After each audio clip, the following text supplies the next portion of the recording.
Hello trainers, it's your favorite content creator Ganetto, and today we dive into Great League. We're gonna have fantastic team to showcase because not only we're gonna go in there with some heavy damage, but also we're gonna have coverage for anything that might come against us. The core breaker for this team is gonna be Mandibuzz, and we're gonna talk about it in a while. So we're having Skarmory up on the lead, followed up by Sableye and Diggersby. This backline is gonna be heavily invested on Excel, but my backline over here, as you can see, doesn't have a lot of Excels built up because I'm not having the optimal IVs. So you can also play this team without spending a lot of Excels. Also, Skarmory up on the lead is gonna be kind of a budget option if you do not have the resources to build it up fully completely, since you can always run it with Earth Slash and Sky Attack, leaving aside that Brave Bird, which you're gonna need only on certain matchups, and overall you can still go on those matchups with your Sky Attack as well.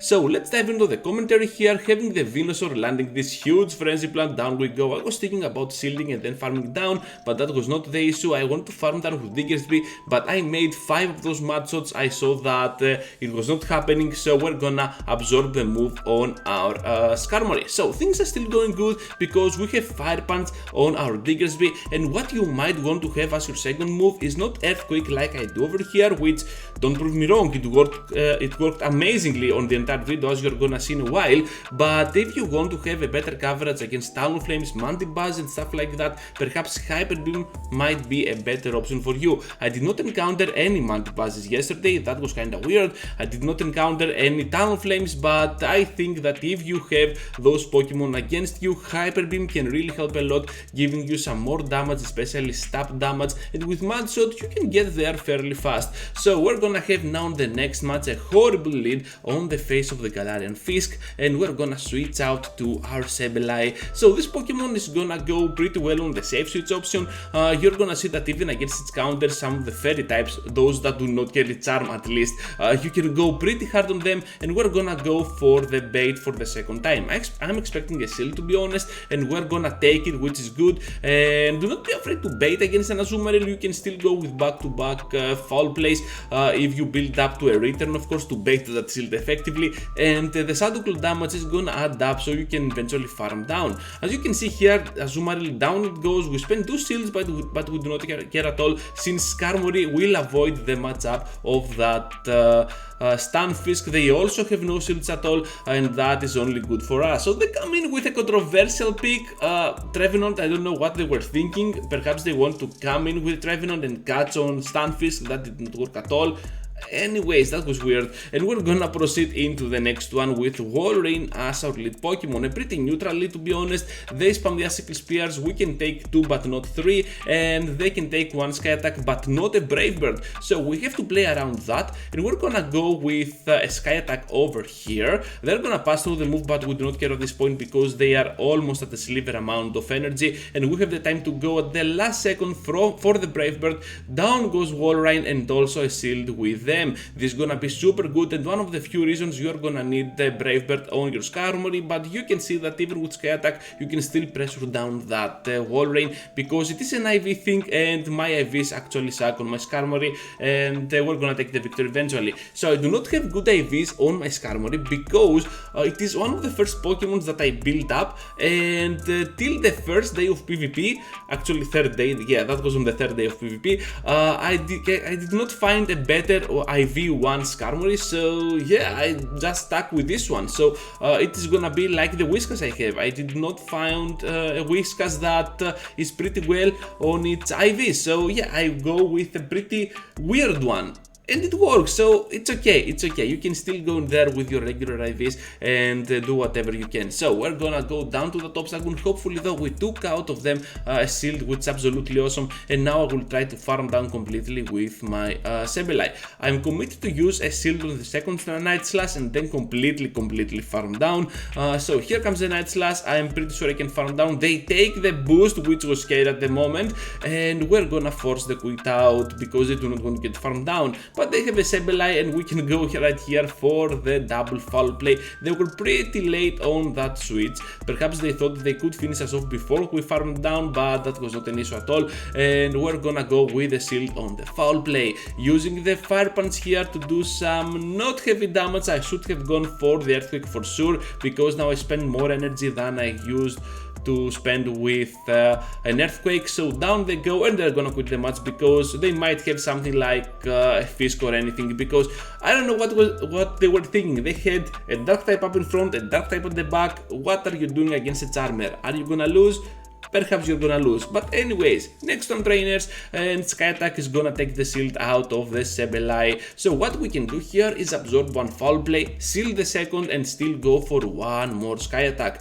This is gonna be the plan. We are gonna execute it pretty much effectively, as you can see over here, and eventually this Sableye will go down. However, they decide to double block, and we're gonna go in with our Sableye to force the quit out, and perhaps we can use our Skarmory on the end game if they have something like a grass type that we can get advantage of. So we're gonna go with that return on them, dealing massive damage. They're gonna bait us with that Ice Beam, and I'm expecting a play rough at this point. So we're gonna get hit by a move which is gonna be Ice Beam pretty weirdly, and we can charge up to a point that we have double foul plays, one for the Azumarill and one for whatever comes in. I don't care if it is even a dark type, I'm just gonna throw. So they have a Nidoqueen which is gonna take about 2 poison jump worth of energy, but we decide to go for the switch. They see the Diggersby, they have nothing to throw here, and we're gonna take the victory eventually because, yeah, they have nothing to throw. This is a statement. So another bad lead, this time with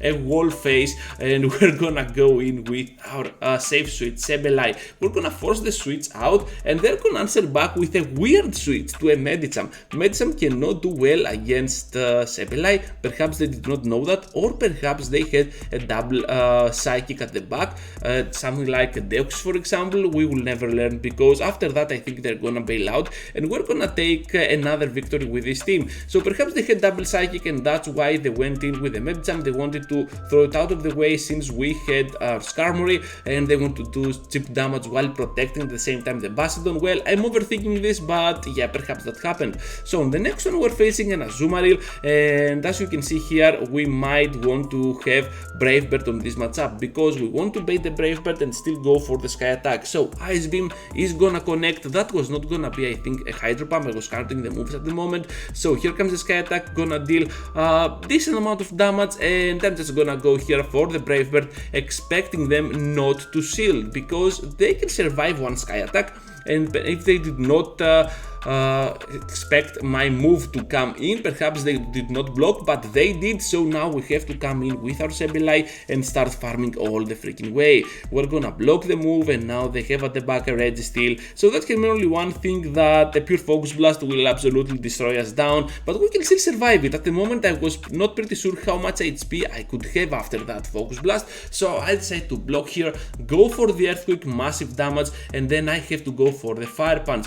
However, I lose the CMP to a Registeel, and I don't know if that's even possible, but I will undercharge here, and down goes the Reggie after we farm a little bit of energy more. So taking back a little bit of energy, and I'm gonna switch out immediately to my Sableye, because I'm expecting that Azumarill to return. They have a Trevor on the back, and we have a double foul play, which is gonna settle this match down, and we're gonna take the victory. Yeah, this is gonna be a pretty good game for this team, and Sableye was really the key, because charging up all that energy and firing it off at the back line is gonna be a really huge deal, especially against other ghost types like this Trevenant over there. So another bad lead, another wall face, an ancient wall face from the past will come in, and we're gonna switch out to our Sableye. They have a Sableye of their own, and that is a pretty common line with Sableye, Victreebel, and Bastiodon, and sometimes they switch out the Victreebel for a Deoxys or for a Trevenant to play double Ghost, but I don't care at all since I have my Sableye here able to farm down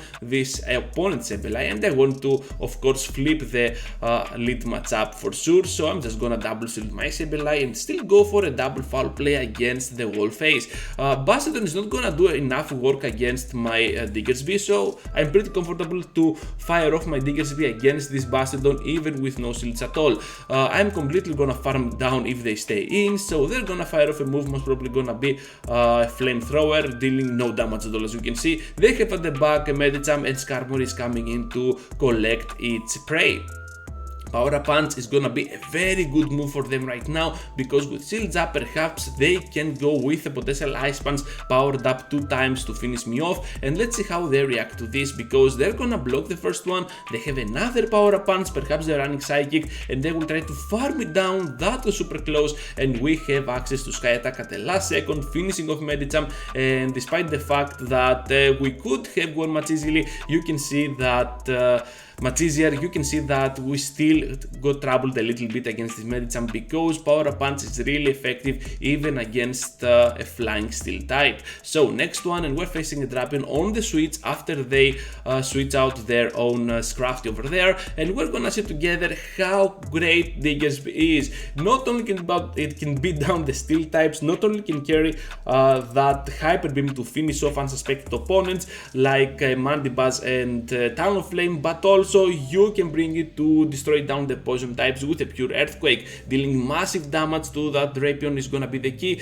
They decide to block here. I was not expecting a block because I could go easily for a Fire Punch and then they can survive, so that's why I did it. But we can go for double Fire Punch on that Scrafty because I don't know reasons. I could have easily gone there for my Earthquake, but I played it pretty bad, and now I have to come in with my Skarmory. Skarmory against Scrafty, you know the drill with this one, just one single Sky Attack will do the job, and because they were switch locked they decided to absolutely take it. So now I have to rely on my Sableye to finish off all this match. Here comes the crunch, we're gonna take massive damage, and we have to go now for the foul play. At this amount of HP it is gonna do lethal damage. They have at the back a Nidoqueen, and this is gonna be a close game, trainers, because we might have the better typings, but at this point those debuffs are really gonna hurt, since we cannot go pretty hard on them with that amount of HP that we have. Foul play number 1 is coming through, foul play number 2 is coming up. Let's see how they react, trainers. Nidoqueen is almost going down, and we have the Skarmory which can finish off with the last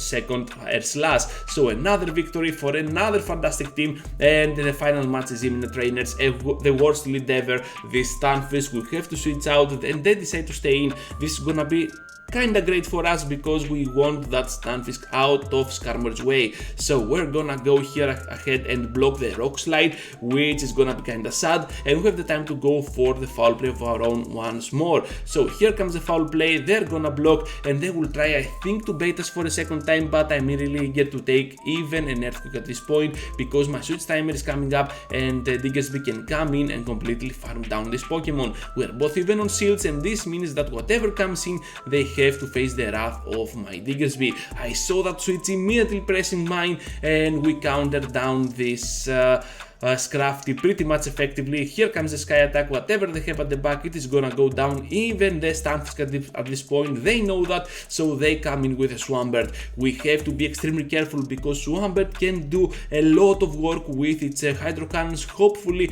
they put us at a point that they cannot farm down with those Mud Shots, so they have to fire off at some point. They're gonna go for the CMP, fantastic counting there for my opponent. We have to block and then switch out, banking out that pure Sky Attack for the end game. So we have access to Earthquake, we're gonna throw it after we take that huge Hydro Cannon. Down goes Swampert, and they have the Fisk. At this point, even if we go down, we know that we have a Sky Attack ready to go. We are gonna do exactly that, and the final victory will be for our amazing team. So that's all, trainers. Thank you for watching. Be sure to leave a like, subscribe to the channel if you already haven't, and I hope to see you all into the next one. Take care, trainers.